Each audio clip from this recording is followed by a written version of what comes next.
ಮಾಲೂರಿನ ಸ್ವಾತಂತ್ರ್ಯ ಹೋರಾಟಗಾರರು ಧೀಮಂತ ಜನಪ್ರಿಯ ನಾಯಕರಾಗಿದ್ದ ಸೂರಪ್ಪ ನರಸಮ್ಮ ದಂಪತಿಗಳ ಪ್ರೀತಿಯ ಪುತ್ರನಾಗಿ ಜನಿಸಿದೆ. ಸಹೋದರ ನರಸಿಂಹಮೂರ್ತಿಯವರನ್ನು ಎಲ್ಲಾ ಕುಟುಂಬದವರೊಂದಿಗೆ ಒಳ್ಳೆಯ ವಿದ್ಯಾಭ್ಯಾಸ ದೊರಕುವಂತೆ ಶ್ರಮಿಸಿ ಯಶಸ್ವಿಯಾದೆ. ನರಸಿಂಹಮೂರ್ತಿಯವರು ಹೆಸರಾಂತ ಸಾಹಿತಿಗಳಾಗಿ ಕನ್ನಡ ರಾಜ್ಯೋತ್ಸವ ಪ್ರಶಸ್ತಿ ಪುರಸ್ಕೃತರಾಗಿ ಕೀರ್ತಿಶಾಲಿಯಾಗಲು ಆಶೀರ್ವದಿಸಿದೆ. ಇಡೀ ಕುಟುಂಬದ ಹಿರಿಯ ಅಣ್ಣನಾಗಿ ಸರ್ವರ ಪ್ರೀತಿ, ಒಲವು, ವಾತ್ಸಲ್ಯ ಪಡೆದೆ.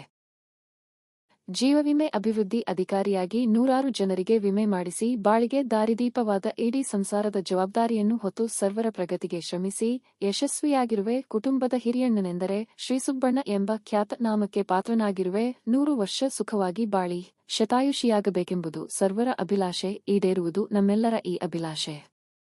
ಜಯವಾಗಲಿ, ಶುಭವಾಗಲಿ ನಿನಗೆ ಎಂದು ನಮ್ಮ ಪ್ರೀತಿಯ ನುಡಿಗಳನ್ನು ಅರ್ಪಿಸುವೆವು.